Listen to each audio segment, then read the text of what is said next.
Yeah, we're not gonna be doing that again. One copyright claim was enough, thank you.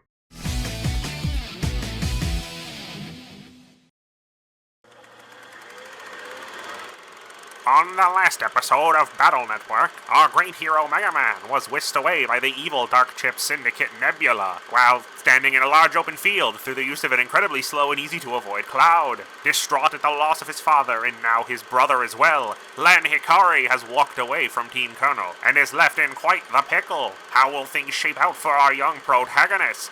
Let's dive into today's episode and find out. So, yes.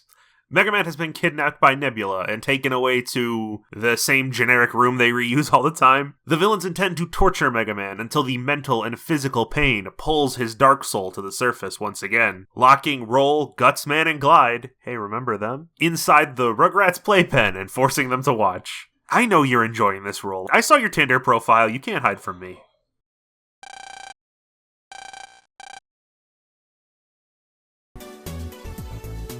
Beryl decides to reach out and gives Lan a call, asking to meet him in person down by the docks. He implores Lan again for his help to stop Nebula, but still terrified by losing everyone he loves one by one, Lan refuses to join Team Colonel on any more missions. Hearing this, Beryl finally takes my advice from a few months ago.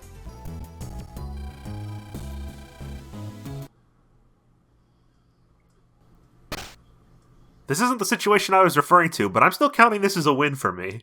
Lan comes back to his senses and realizes he owes it to Mega-Man to keep fighting in his absence, and follows Beryl back to the Scilab. He's immediately tasked with scoping out the End Area, another region controlled by Nebula. But without a Navi, there really isn't anything Lan can do. However, Beryl has already considered this and has a pre-prepared solution. Beryl entrusts Colonel to Lan, and sends the two off to investigate.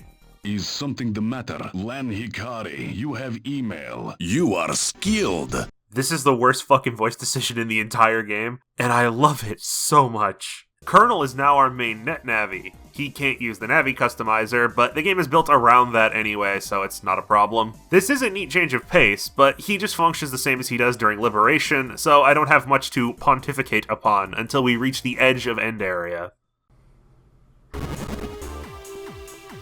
There's some mighty quick turnaround on those torture machines. Dark Mega-Man gloats about how evil he is, because this is technically a shonen anime, but is interrupted by Hub, who breaks through for a split second and begs Colonel to delete him. Of course, Lan won't even consider that a possibility. Before they can come up with another plan, Mega-Man's Dark Soul claws to the surface again, and an entire army of heel Navis show up, allowing the possessed Mega to escape.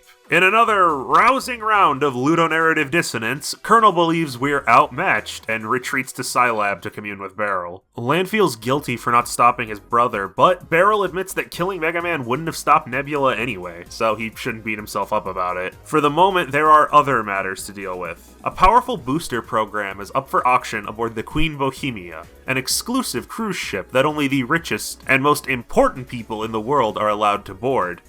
No, not large forehead, child. We're meant to go see Pride. She is a princess, after all. And she does have an invitation that she's more than willing to hand over.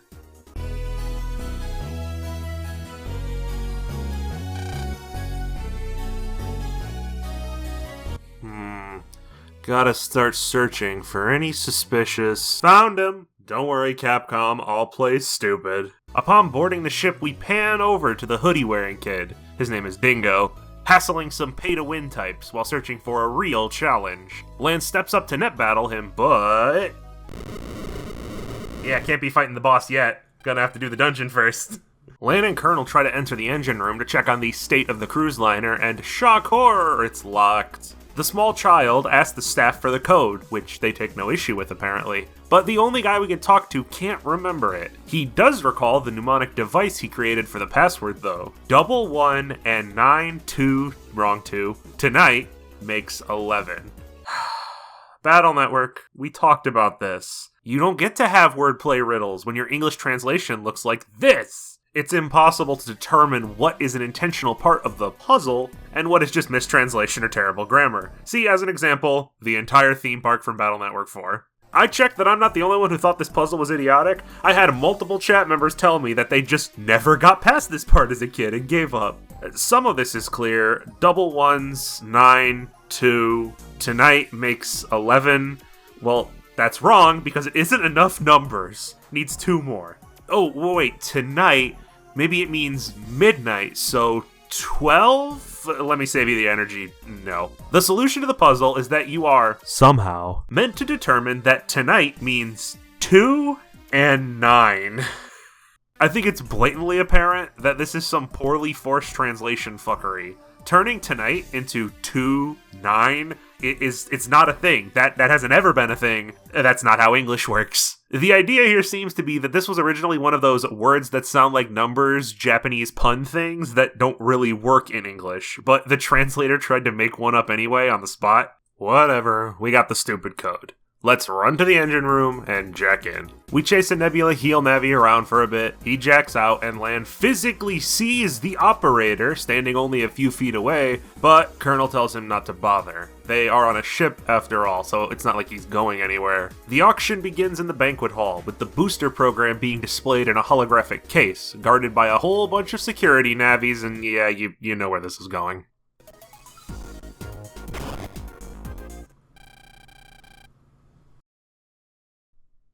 How do they turn the lights off on the internet?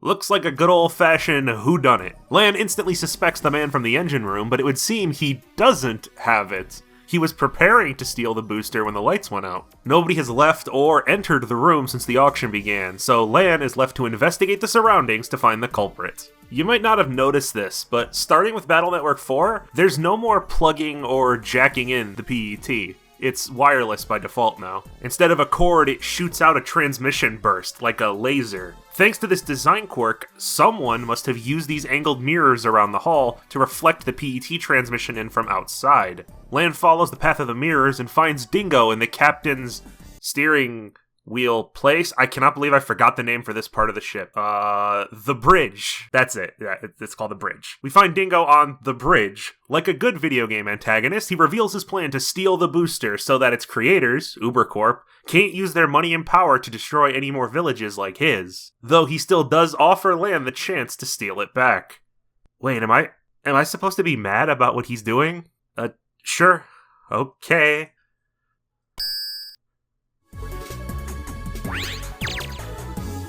And the interior of the ship is full of water. Seriously guys, this literal design thing is not an idea you should stay attached to. And the horrible in-universe design choices extend even further to the dungeon's gimmick.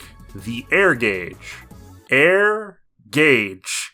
This implies that NetNavis need some kind of cyber air to live and can be deprived of it, resulting in their death. Yuichiro. Sweetheart. Are you okay? Oh, the dungeon itself is just about finding keys while you're underwater. It's whatever.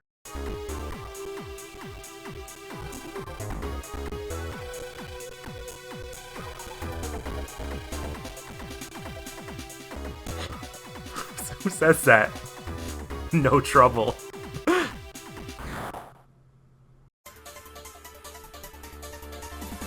TomahawkMan is just Flame Man. Sorry, Flam Man. He has a totem pole behind him. Each section of it activates a different effect. The top one summons meteors, the middle one grants him invulnerability, and the bottom tier slowly heals his HP. Aside from that, he throws tomahawks and swings his tomahawk at you. It's right there in the name, you should already guess that part.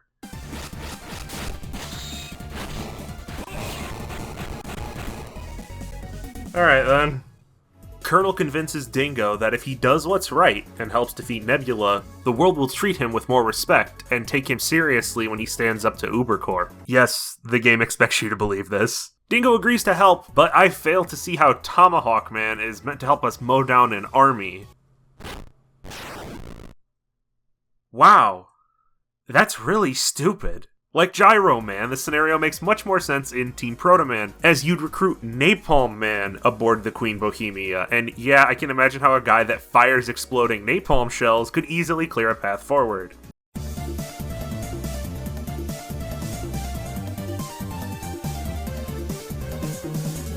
No new mechanics this mission. Let's cut straight to that super annoying to edit intro animation thing I do. Let's do it, TomahawkMan!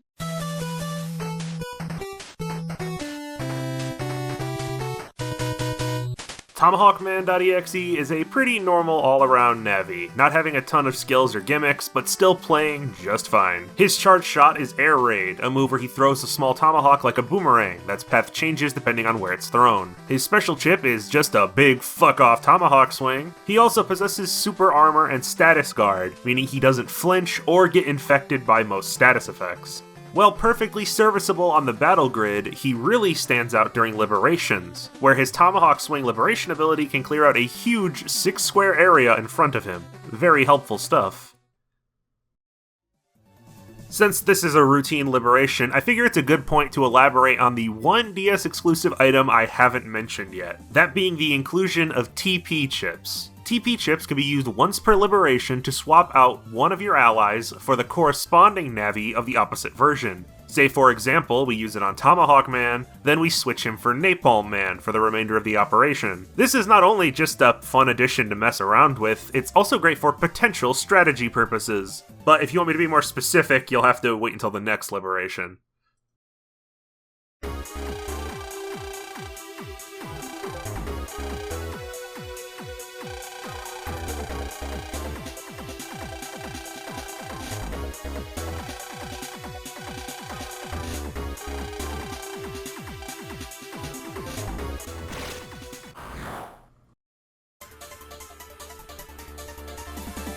You know, Battle Network wouldn't be Battle Network without some obtuse invisible counter, and this time it's for Dark Mega Man. As we've established many times in this series, I am not an expert on hardcore battling, but from the research I've done, Dark Mega Man is unique in that he has a chip pool that he pulls from. It's not just random attacks like other bosses. The contents of the chip pool are determined by your chip usage up until that point. They get run through some complicated algorithm, an algorithm that is also apparently broken and doesn't work the way it's supposed to. Basically, the idea is the more you've used the chip, the more likely he is to use it. Ignoring that, he's Mega Man. You know what he does. We can take care of him no problem. Don't be a dick, Mega Man!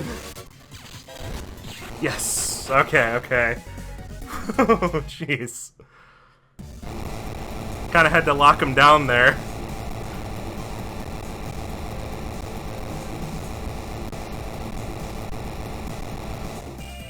Whew.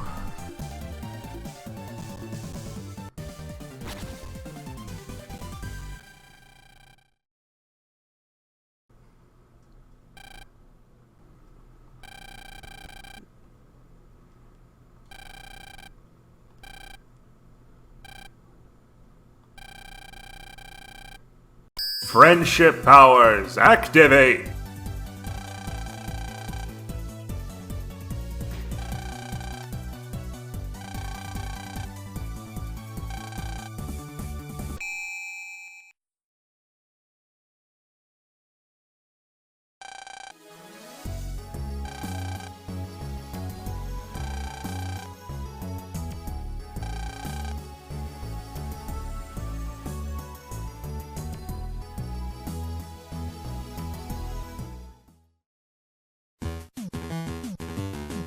Double Soul! Shadow Soul!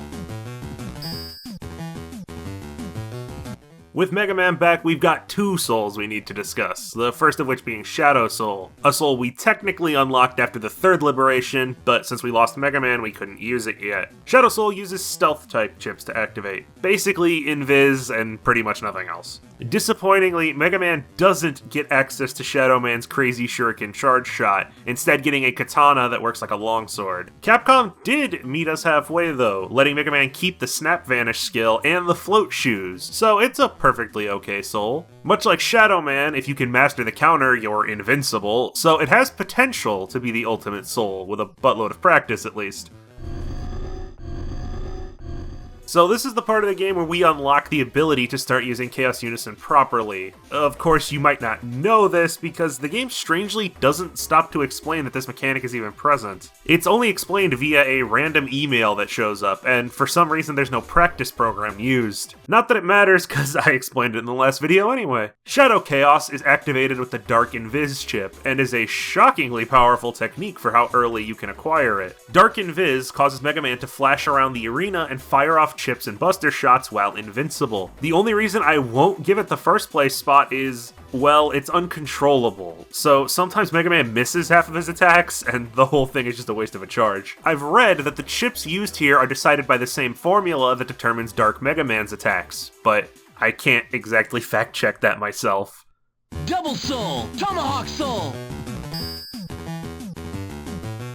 Tomahawk Soul is caused by leaf chips, and as such immediately changes the entire field to grass panels when activated. The grass panels restore HP and double wood chip strength when stood upon. When in Tomahawk Soul, Mega Man gains TomahawkMan's status guard, and his charge shot becomes the insanely powerful and far-reaching Tomahawk Swing, which does a minimum of 80 damage and murders in a 2x3 grid.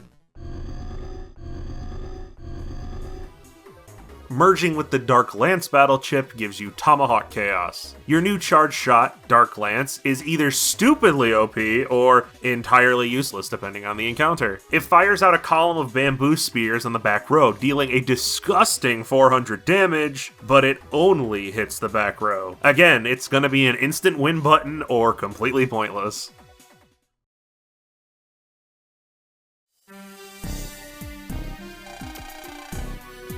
Hey, it's one of those villain layer cutaways. It's been a while. Dr. Regal monologues aloud to himself about how his criminal syndicate is kind of a joke, being defeated by 2 children, a homeless man, and Princess Paperboy. He's attempting to gather information from some sort of research report that Dr. Hikari wrote, but isn't having any luck. That is when the Darkloid Navi CosmoMan steps in and offers Regal a solution that will get them the data they need, and keep Team Colonel from interfering any further.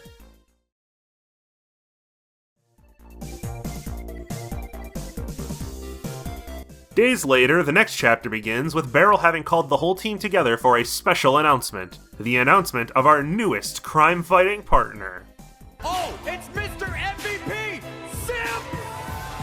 Higsby is a confounding choice, to say the least. Barrel explains to everyone that NumberMan's processing power is too valuable to pass up, and so the two are allowed to join Team Colonel. Fully assembled, the team is surprised to hear that there will be no runaround this mission. They're being sent straight to End Area 5 to liberate Nebula's final hold on the upper net. Forgive me if I don't believe you when you say that. Waltz all the way over to End Area 5 and are met with, oh no, a door. NumberMan says he can get it open with a little time, but is interrupted by, and you're not going to believe this, a call from Higsby saying that Mariko, Lan's teacher, who has randomly vanished from these games as of late, is sending her Navi into the net and wants NumberMan to be her bodyguard. Sure, Higsby, it's not like we're trying to save the world or anything. Keep trying to nice guy your way to boning Lan's teacher instead of stopping the complete degradation of all society. Lan and Mega Man, now with nothing to do today, think back to the moment their dad was captured. They recall him wanting to reveal something important, and they theorize that it could have been the reason Nebula wanted him in the first place. Stepping over to Scilab, the pair spot Higsby. Okay, thought he was busy simping, but he's just hanging around Scilab, I suppose. Lan tries to get into his dad's computer, but it's a tad bit more complicated than that. All the data is encrypted. Needing data analysis skills, Lan brings a very sus Simpsby to his dad's office and asks him to take a look at Yuichiro's computer, hoping that he can bypass the security and find whatever Dr. Hikari wanted to show them. All NumberMan can find, however, is a half-corrupted text file that's underwhelming is too weak of a word. It's a letter from Tadashi, Lan's grandfather, instructing his son Yuichiro to let their dog Gao inside if it starts raining.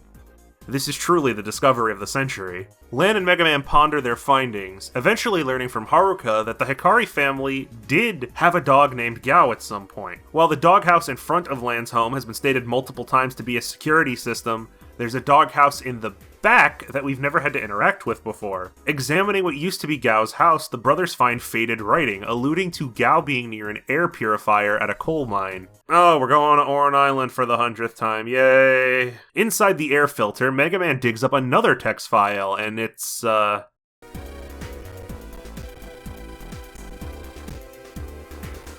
You found order points, wait.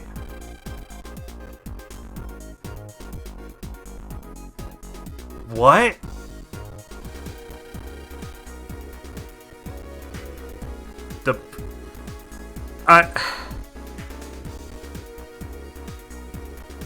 Am I the only one who's lost here? Once I managed to slap myself out of a confused stupor, it's explained that this big fish is a famous gargoyle statue. I didn't know gargoyles could be fish, in a place known as End City. Outside the castle, Lan crosses paths with Higsby. What? Lan thanks him and NumberMan for their assistance earlier, and even though Higsby is puzzled by their gratitude, he accepts it anyway, before going off to meet with Miss Mari. Our heroes go through to the top of the castle and check out that fish statue. Lan examines the gaudy thing and finds its eye is loose, popping it out and finding a data disk inside. This is probably illegal. Mega Man tells him that it's a key alongside a riddle. 3rd ACDC, 4th square.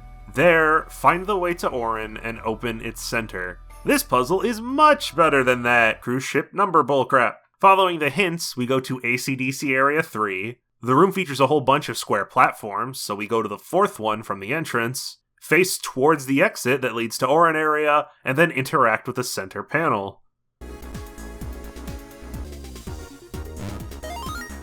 It's just a...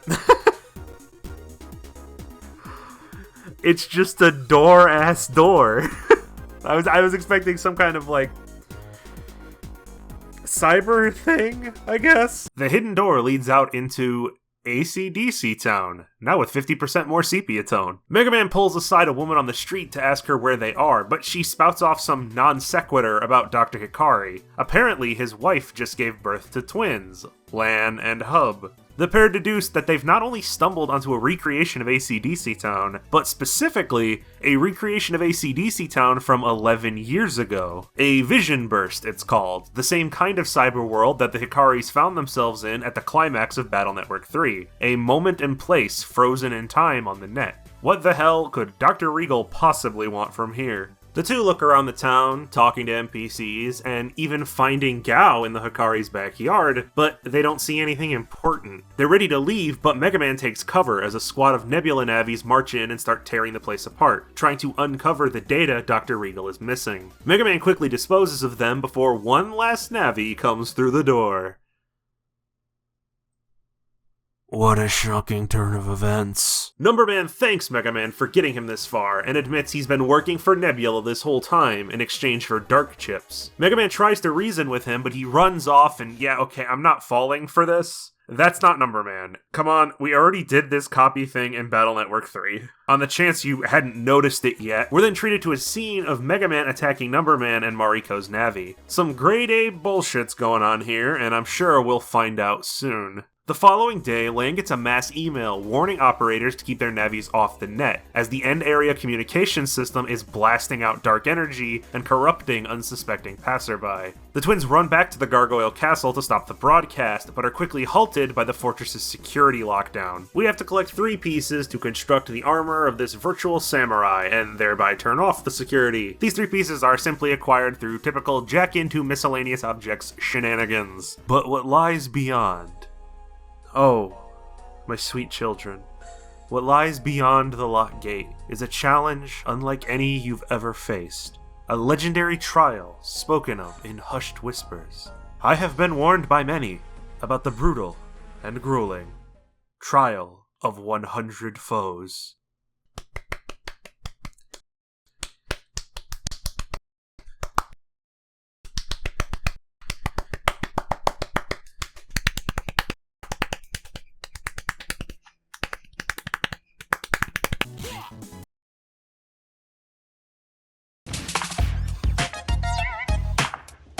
Look, I beat it on my first try. I get a lot of shit from you guys for how I play these games, so just let me enjoy this.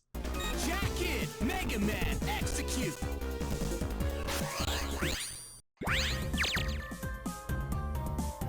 Do you all recall when I said that every Battle Network has that dungeon, the super tedious one where you randomly guess things and it takes ages to finish? Welcome. The Garg comp looks like an alright level at first glance. There are 3 types of ninja progs, red, blue, and white. Each of them can turn off a specific trap blocking Mega Man's way. You can have up to 3 progs following you at a time, and you recruit them by just tagging them. Passing any new progs past the 3 prog limit will remove the oldest prog in the chain. This leads to puzzles where you have to make sure to loop around, sometimes the entire map, and gather progs in the proper order. A little complicated, but after a room or two, you get the premise. There's one major hiccup in this process though. The overall lack of visibility. You can't see where the ninja progs are or their colors, nor can you see the traps or their location. And with the amount of swapping around you have to do, you're more or less certain to have to circle these areas a handful of times just to learn the location of everything, never mind solving the damn thing. Oh, and be sure to remember all this stuff with constant random encounters triggering as well. That was, I think I prefer, didn't someone say in the GBA version that they had to cut this out for like text restrictions in the English release or something? Because I think I would have preferred to play that one.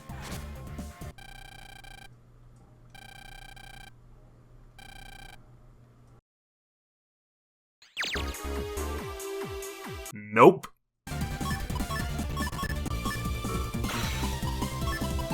Double soul, night soul. Here it comes, Lan. Enjoy your stay in the corner, asshole.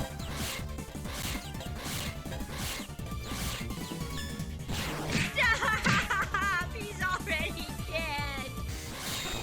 Make me go through that bullshit-ass dungeon. Fuck you. Just cyberbullied him. After bullying NumberMan into submission, the two Navis argue, accusing each other of joining Nebula.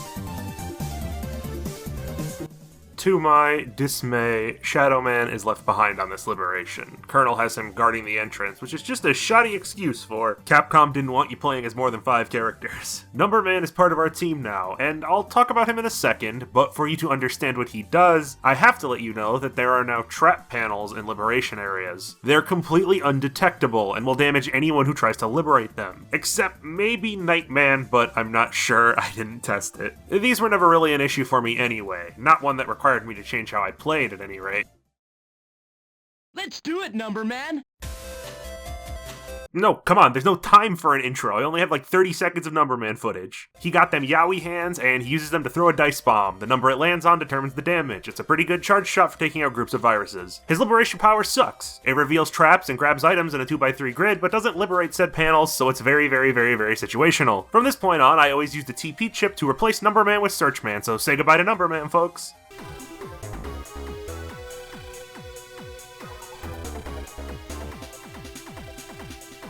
Battles are never easy, except that NumberMan one. That was kind of a stomp.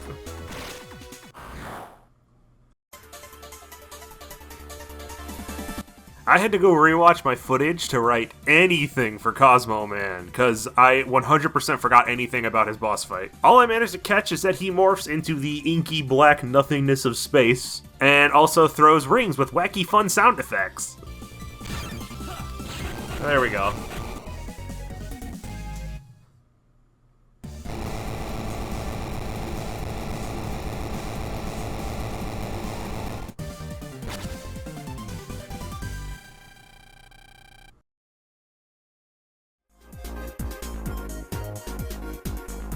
Following their victory, Team Colonel find themselves at the maw of the Undernet. A pillar of pure dark energy stands in their way, and nobody is Deus Ex Machining their way through this one, so the group are forced to head home, rest, and think of a new plan.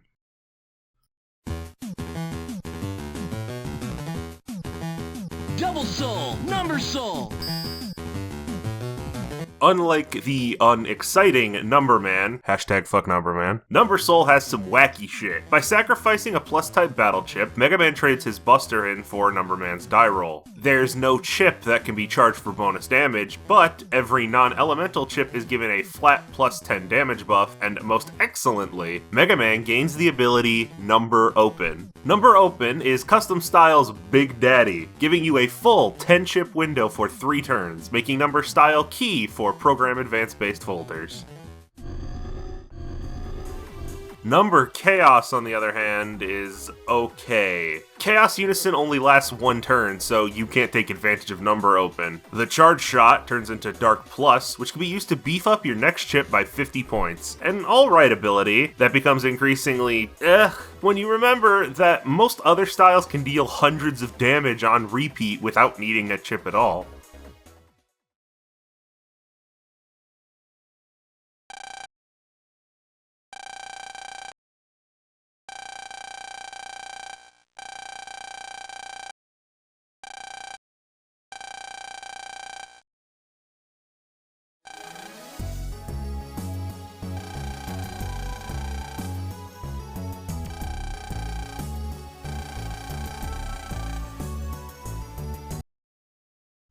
Oh, don't mind us. We're just having some meaningful character interaction for once over here. What could you possibly want, Rabida? Oh, I haven't talked about this woman, have I? Rabida is a TV presenter, the owner of ToadMan.exe. She showed up a few times in the series, but never in a plot-important fashion. She's your stereotypical, overeager investigative journalist. With no build-up, she blurts out a question about the Undernet, and Lan instantly shuts her down. He knows how dangerous the Undernet is, and it's certainly no place for a special news report. I get the impression Lan is actually kind of insulted that she wants to go to such a place just for TV ratings. His friends and family are dangerously wrapped up in this situation, so it's understandable that he'd get angry about it. Justified outburst or not, Rabida storms off to search on her own. But before Lan and his friends can do anything else about it, Beryl calls us to Scilab. When they arrive, Beryl tells the two that Dr. Regal is looking for a set of data called the Hikari Report, that it contains info on an abandoned theoretical alternative to the internet, created by Tadashi Hikari, alongside Dr. Wily. Even then, he still has no clue what Regal would want with it, or what this system even is. Beryl has Lan read him the note from Yuichiro's computer, the one about Gao, and he figures the dog back in the ACDC Vision Burst must have something to do with the report. Well, it's a good thing Vision Bursts are representations of specific places and times, so there's no way Gao could have gone anywhere. Fuck, the dog went somewhere. This is a predicament. Lan and Mega-Man go back to talk with their mom about Gao, and they ask if Gao was around when they were born. Haruka recalls that Gao had passed away before she even married Yuichiro, which means Gao wasn't around 11 years ago, which means he wasn't actually a part of the Vision Burst. She hands the boys a photo of Tadashi and Gao that they deduce was taken on Oran Island. Sweet jumping Christ. The pair meet an old man near the mine who used to work there and ask him if he knew Tadashi, in what could quite possibly be the most absurd ass pull in all of Battle Network. This man, who we've never seen on our other 5 visits to the island, did know Tadashi, and in fact, Lan and Hub's grandfather gave this random guy a special key that he just so happened to hold onto for over a decade and easily gives to us. I can't tell if this is an impossible coincidence or just terrible writing, so I guess we'll have to pick both. The key is labeled P-code, and the old man's Navi doesn't know what it's used for. I'll save you the time, it's the Scilab Liberation Area, there's a security cube. What's on the other side?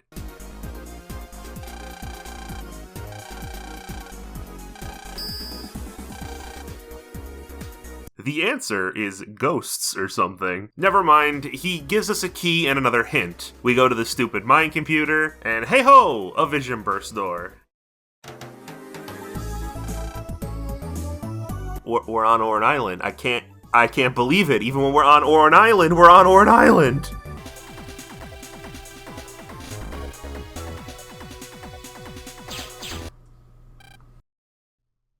This has been Padding with Mega Man Battle Network. Why didn't you just say Nebula grabbed Gao in the first place? Why the whole runaround? Nebula's Darkloids are all resurrecting and launching an attack on Scilab. Mega Man and Colonel fight them off, but their base of operations is now compromised. We're gonna need a new meeting place for Team Colonel. Luckily, Higsby's shop is constructed entirely out of hammer space and has a gigantic storage room in the back that Beryl convinces him to let us use. The gang gets set up, and Beryl's ready with another mission for us. Someone has tripped a motion detector Colonel placed near the Undernet, and he wants Mega Man to check it out before someone gets hurt. As expected, we find ToadMan and Rabida trying to work their way in, and Lan warns them to stop for the second time. Their back and forth is cut short by the arrival of a revived CloudMan, whose arrival is then cut short by Colonel, who somehow manages to warp straight to the Undernet. Hey, you wanna share that technique with us, buddy?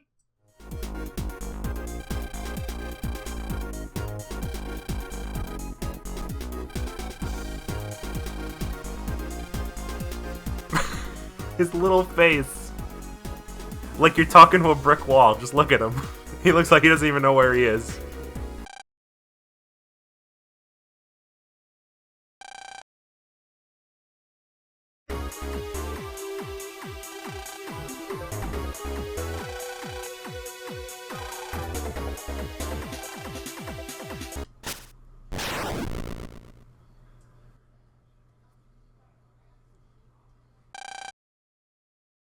Oh, he's dead.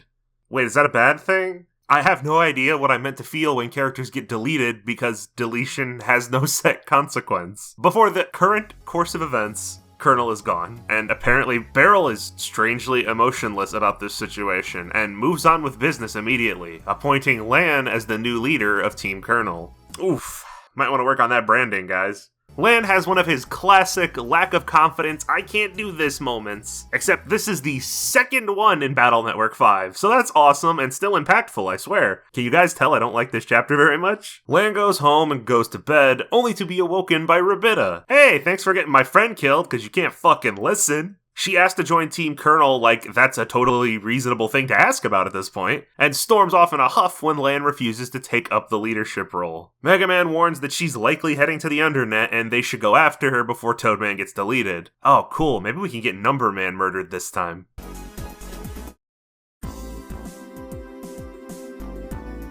Undernet time, baby! What do you got for me this go-around? Internet hell is filled with these flying wisps of dark power that will unavoidably stick to Mega Man as he explores. They don't deal damage, but they do cause bugs in battle. Not a huge deal, but I think the devs knew that because the battles are plenty hard to compensate. Most of the enemies here hit like a truck and just teleport their attacks to you from anywhere on the board. Or they have super narrow windows of vulnerability. Especially rage-inducing since the game has decided that every battle should now have ice and poison panels fucking everywhere. These guys, the Dominards specifically, can rot in the darkest circle of Dante's Inferno.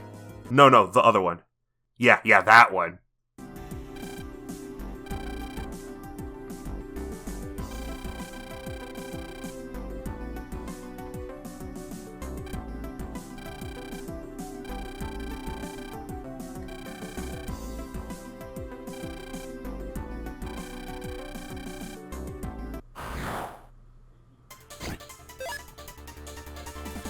While he was optional in Battle Network 2, ToadMan is technically a reused boss, just like Shadow Man, and Nightman, and NumberMan. Oh shit, all of our allies are just reused bosses.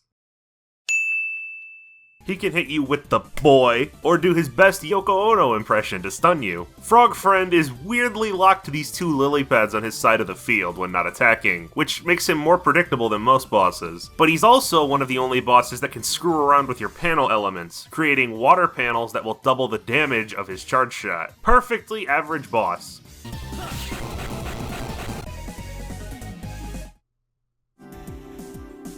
Turns out this entire Undernet situation was set up by the members of Team Colonel to try and restore Lan's fighting spirit or something to that effect. I don't know how this situation solves the emotional issues Lan was experiencing, but he's now ready to accept his new role as commander of the team. Just in time, too.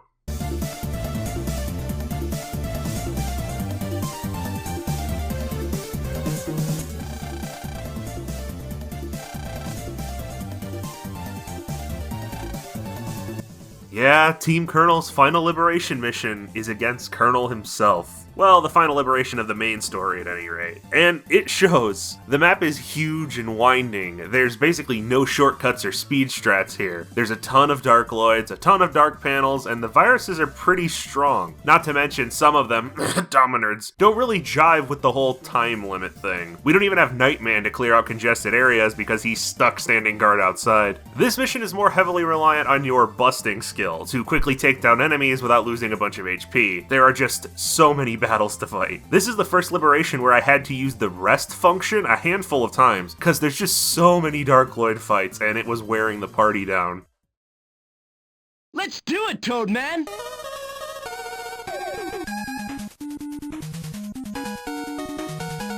I just explained what this guy does 2 minutes ago. Your memory isn't that bad, is it? His charge shot is a froggy little slap that teleports in front of the enemy, and his special gold chip is Shocking Melody. ToadMan's liberation ability is Life Melody, a power that he doesn't use himself, but instead bestows onto other units. If an ally has the song directed at them, their next liberation will clear 5 panels in a straight line. I think you're beginning to see why Mega Man's longsword has become so outclassed by all the other skills available.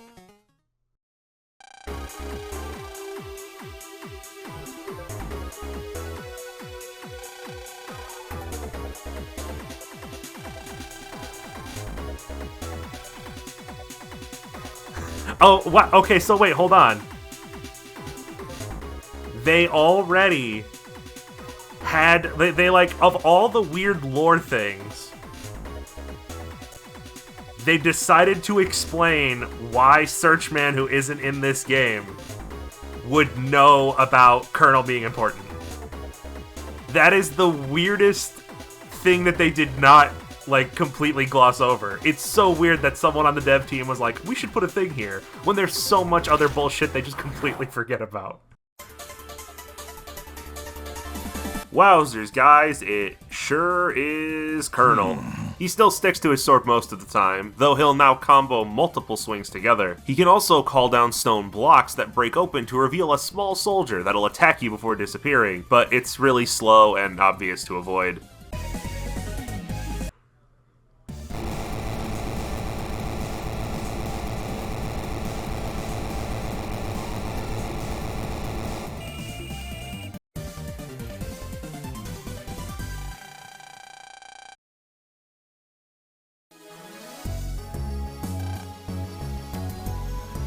Team Colonel try to reach their former leader, but he's dragged away by CosmoMan before they get the chance. On the bright side, the net is now entirely liberated, but the group still feel they need to save Colonel first, rather than gunning straight for Nebula.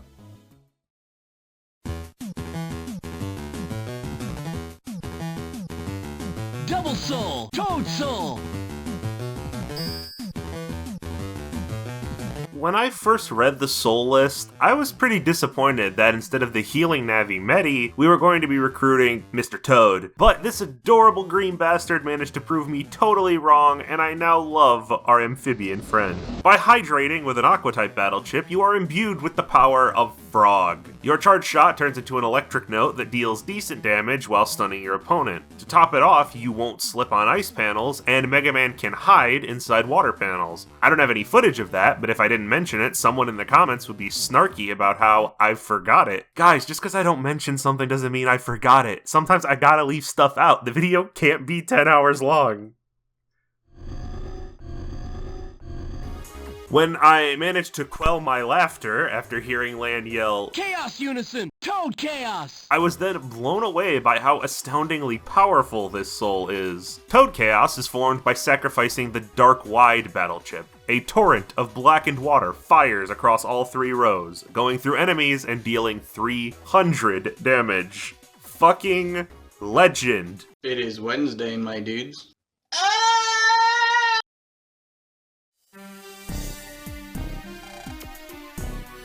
Having successfully extracted the Hikari report from Gao, Regal is prepared to put his master plan into action. Tadashi's half, plus the half originally written by Dr. Wily, are combined, revealing the method of creating a system known as SoulNet. Using a device called the Soul Server, all human beings will have their souls synced together through the cyber world. While this was originally intended to connect humanity and bring everyone together for a greater level of tolerance and understanding, I get the impression that's not what Dr. Regal is going to use it for.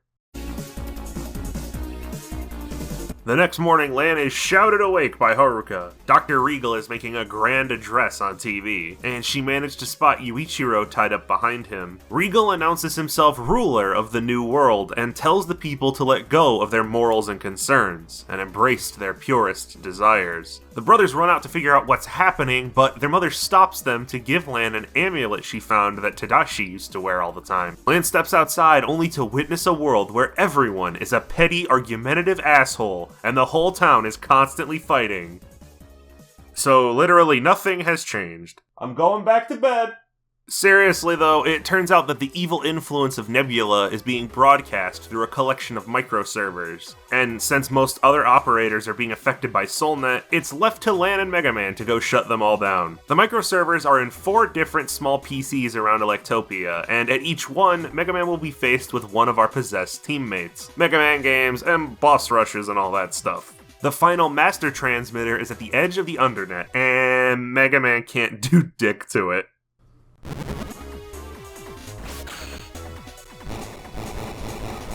Well, thanks, pal. Dark Colonel reveals that this whole transmitter event was just a test to gather data on how SoulNet functions. Mega Man tries to bring Colonel back to their side, but fails yet again.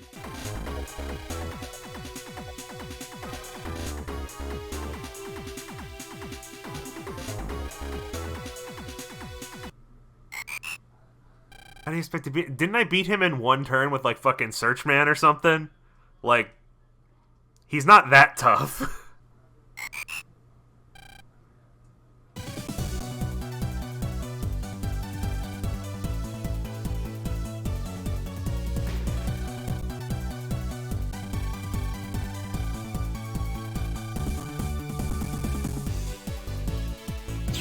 What the fuck? What are you even doing here? Why is he even in this game?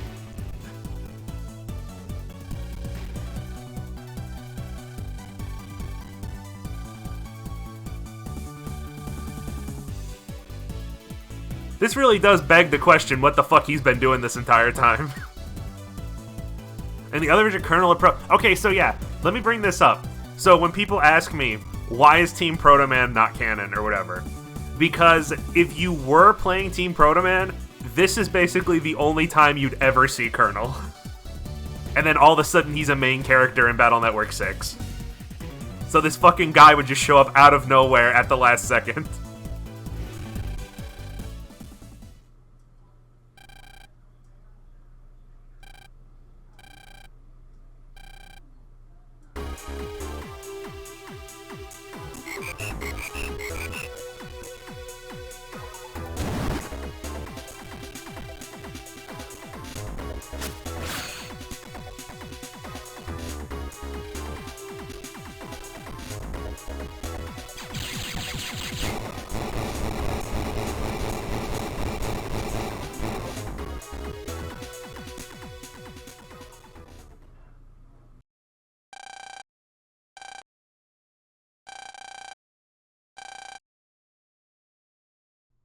I don't think I have anything else to say about that.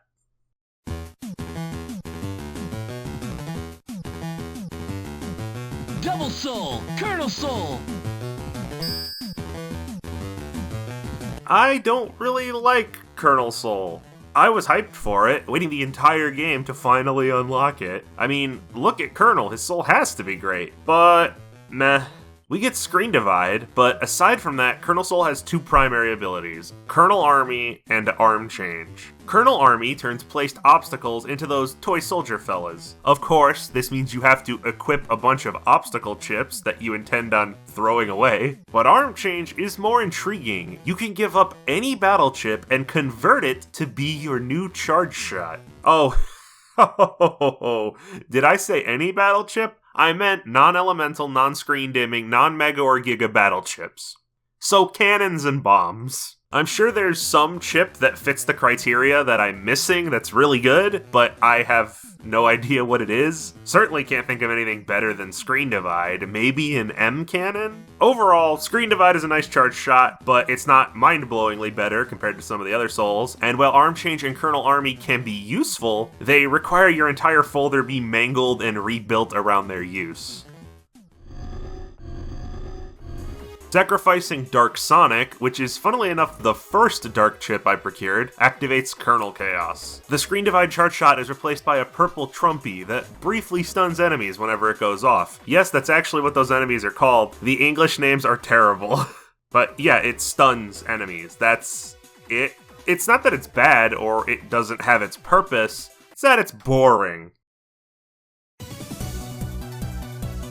All together for the first time, Team Colonel prepares themselves to fly straight to Nebula's Dark Chip Factory, located in a crater on the largest mountain in the country, Mount Belinus.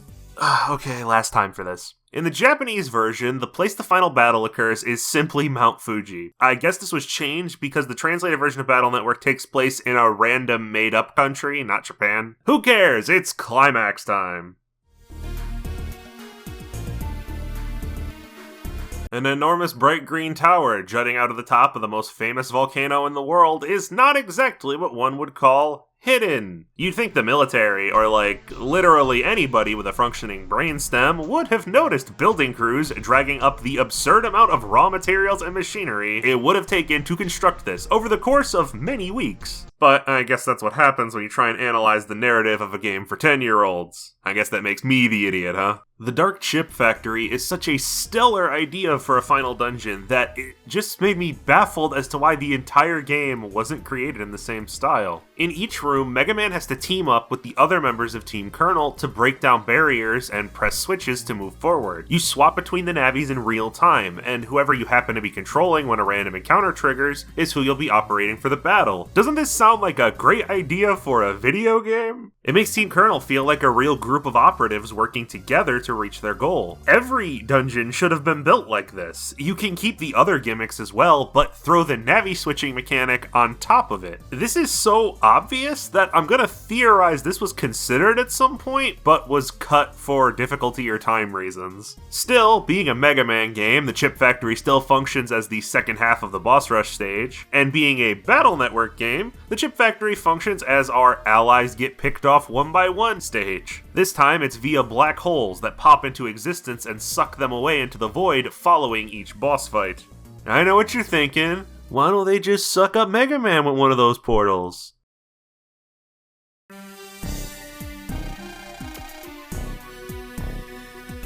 Alright, no more delaying this. Regal's plan is, for the second time in a row, beyond all logic and reason. The Soul Server crap is a continuation of his morals established in Battle Network 4. Those morals being that all humans are inherently evil, and that they should come to accept that. The ending of the game proves that he truly believes this, and is so convinced of it that he's willing to die rather than surrender his ideals. So, what's his goal this time? He's going to use SoulNet to link all of humanity's souls together in the cyber world. Then, he's going to install a huge malicious virus called Nebula Gray onto the server and forcefully corrupt all the hearts of mankind. Which goes against his entire stated goal for the last 2 games. What is he talking about? So is he just a dick? Does he not believe anything and just wants everyone to suck? What is his endgame here? How does this prove his philosophy to be correct? Ha ha ha! Let me prove how evil everyone is by building a gigantic machine and forcefully turning them evil with an outside force. Regal might actually be the worst written character in this whole series, just by the sheer factor of how wasted he is, and how much they could have done with him. And if you don't agree with me now, you will in a few minutes.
Team Colonel enters the crater where the Soul Server has been constructed and square up to face Dr. Regal.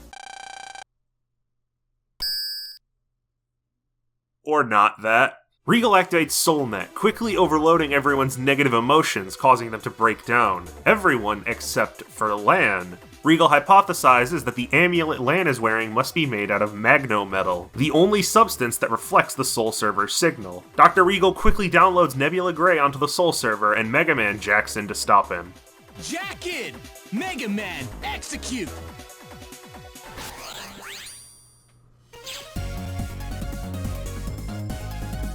The joke's on him, like he thinks he's gonna put that disc in and play right away. There's gonna be like a 30 gig day one patch he's gonna have to put in.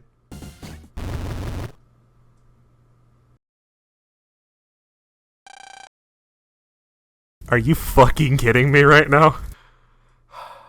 Okay. And even if, even if it was grammatically correct, it's still wrong. He's not on fire.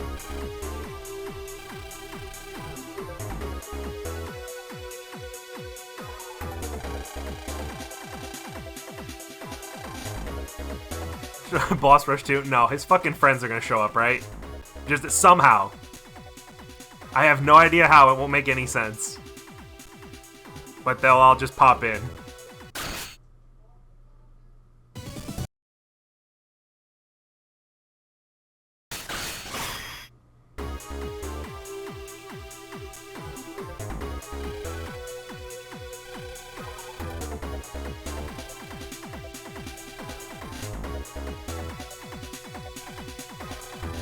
Last operation, set! Execute!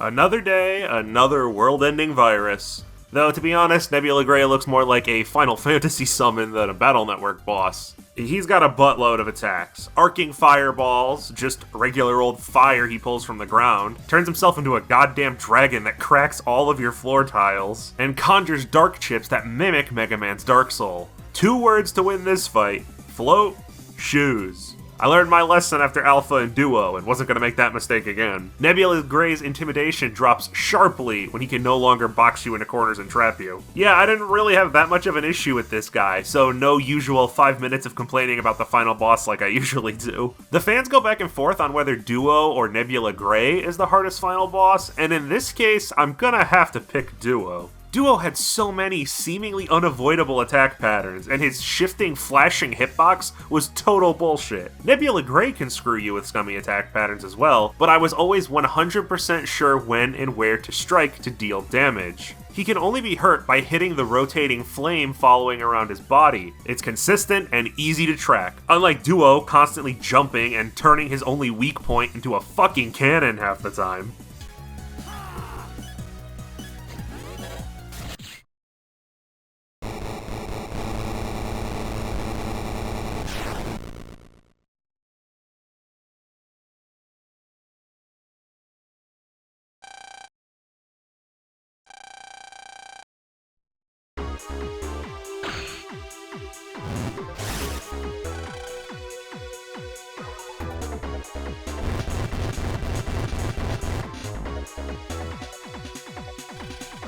Trying to reach Mega Man, Lan removes his amulet, allowing his soul to enter the server. But Hub still can't hear him. That's when Lan hears the voice of his grandfather, reminding him that he and Hub are always linked together. At that point, it all clicks. Lan and Hub don't need SoulNet to connect with each other. They've been down this road many times before.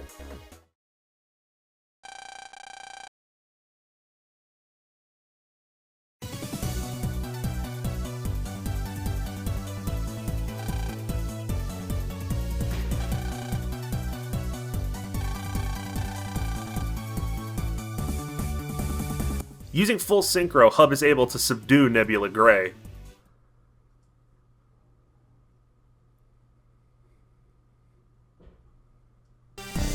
Surprise! Another fake-out ending! You guys are kinda wasting the effect here by overusing it. But it's okay, all of Mega Man's friends and allies show up to support him and Lan, linking all of their souls together for one last Mega Buster shot to delete Nebula Gray for good.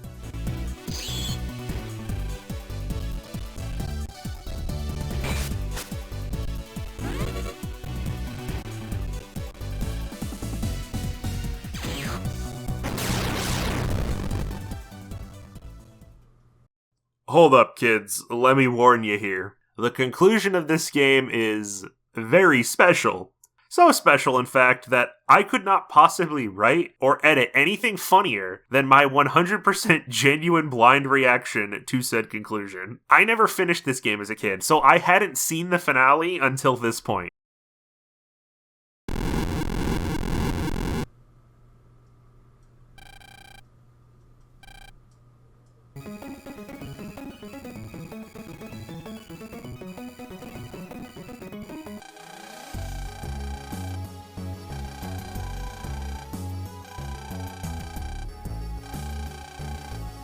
Oh no, they're gonna make Regal face Judgment, which is he's gonna kill himself again.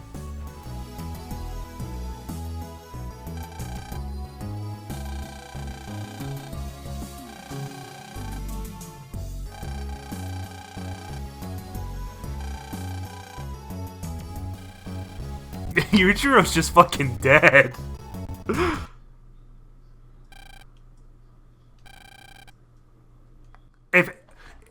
If Dr. Wily, I was gonna say, if Dr. Wily walked through that fucking door, I swear to God. Stop. Hey guys, you think this game might have been rushed a little bit near the end? In Team ToadMan, Dr. Wily is just off screen and has his dialogue muffled for the whole cutscene.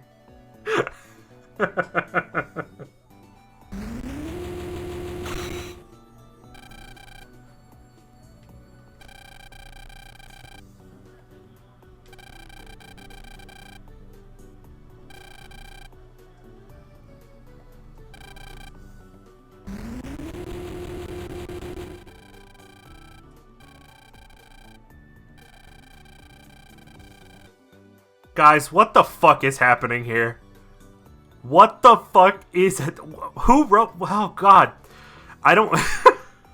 I'm just breaking. Like, I'm having a breakdown. This is the dumbest shit. And I say that having played all the games prior to this. This is... He's just gonna fucking mind crush him?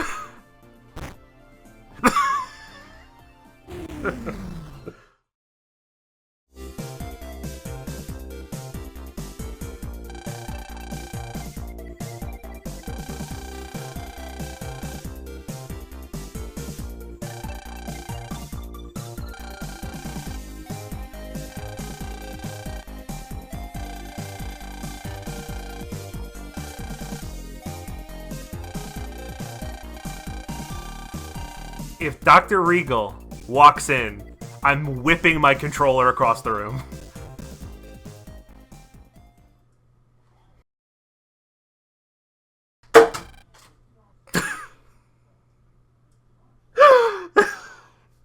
You think I broke it? This game broke me. Come on now. How am I gonna write it? How am I gonna write jokes about this for the review? Like, there's no fucking... How do you make fun of this? Hey there, guys. It's present day John again. What the fuck was that? What I am to assume happened is that Capcom has a giant narrative tumor labeled "We can't kill anyone for any reason" growing out of the side of their head. And they also didn't want to use Dr. Regal in any future games. So this feels like they needed to come up with some way for Regal to be erased from the potential villain role without drawing questions, while also keeping him alive. Hence, us being left with Good Boy Regal, whose mere existence brings up a huge collection of questions that will never be answered or explored. While we're at it, let's keep rolling with the story critique. You're surely aware by now that every chapter has the exact same flow and layout. We talk to Beryl, he tells us to travel to the next occupied cyberspace. The path is stopped up with some blockage that we'll need the next operator to deal with. We meander around the country for a bit, we go back to the blockage, liberate the area, and then exposition a little bit while we wait for the cycle to repeat. It is slightly repetitive, but I prefer this streamlined, if predictable approach to the game wasting my life away with stupid backtrack side quests like every other Battle Network game does. The quality of the writing itself is laughably bad, even by Battle Network standards. Move over Deus Ex Machinas, this whole game is a Deus Ex Machina. Nothing ever happens for a good reason. Plot points fly out of nowhere. Characters act in frustrating ways just to keep the story going. and it's so good! This campaign is an enormous clusterfuck in the best way possible. I love it, and it's hilarious. It's miles ahead of Battle Network 4's main plotline, which was not only barely even an actual plotline, but was incredibly boring when it was trying to tell its story. The gameplay absolutely makes up for my plot criticisms anyway. Taking what worked of Battle Network 4's systems and implementing them into a more structured format did wonders for it. The Souls add a ton of variety and strategy to encounters. Chaos Unison is a spectacular and fun to use risk-reward technique. The Liberation missions break up the pace and put an engaging spin on the formula without messing up the core virus-busting mechanics that have been proven to work already in the past. All the DS features, like crosses and the party battle system, are great additions as well. In case you can't tell, I really liked Mega Man Battle Network 5. It keeps the best parts of the franchise while also cutting out some of the unsavory bits. The story is, by all objective measures, pretty bad and doesn't make a lot of sense. I'd still give Battle Network 3 the award for Best Narrative, but gameplay-wise, I'm gonna have to give that honor to Battle Network 5. But there's still one game left that might take that spot away. This is the first review on the channel to be supported by the Cobtastic members of Team Colonel over on the KNI John Patreon page. If you're interested in early reviews, behind-the-scenes content, and instant access to my Battle Network post-game reviews as each part becomes available, consider supporting the channel by dropping $1 or $2 over at patreon.com/KNIJohn. So, I'd like to take this moment to thank all the members of Team Colonel.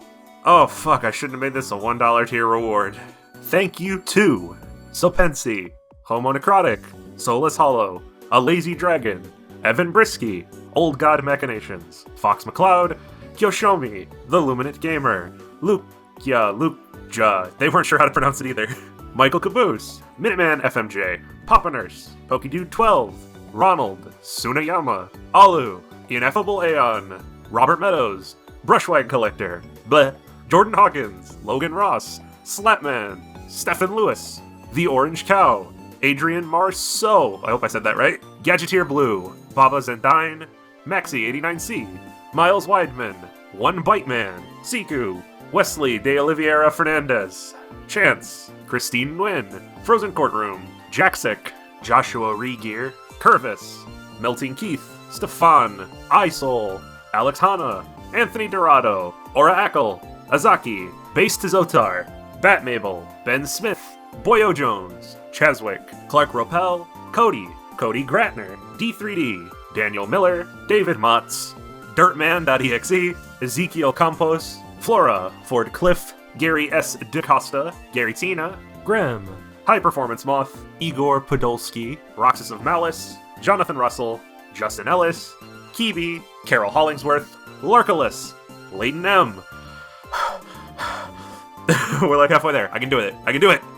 Lemlom, Levardos, Alexir, Brawl 9977, Mako Yin, Marcos Garcia, Michael Mills, Mobius Nut, Muda, Noah K, Nocturnal Aegis, Partey Pooper, Poopman, Pyro Kazoo, Robert Bridgman, Ruby Hero. Okay, they challenged me to say this one. Salask McCombs. That's what I'm gonna go with. Sane Madman, Aurelius, Shiki, Shinzel, Super Blue Electro, Terry Fan, The True Azure, Thomas Jackson, Tomahawk Swing, Troy Perkins, Tyler Fox, Tyler Markowitz, Ven the Hunter, well bang, okay? Weebman.exe, When is Mega Man Battle Network 7, William, Zachary Nelson, and Z-Tier Beta. Thank you, all of you, so much. And another thank you to everyone who's not a supporter, everyone who just watched through the video or was super patient with me while it took me so long to get out the second part of this.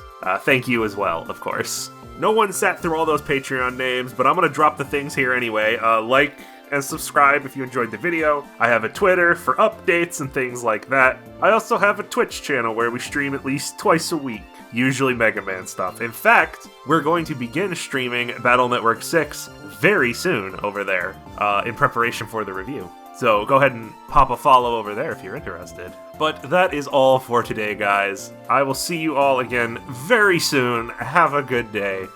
Bye-bye.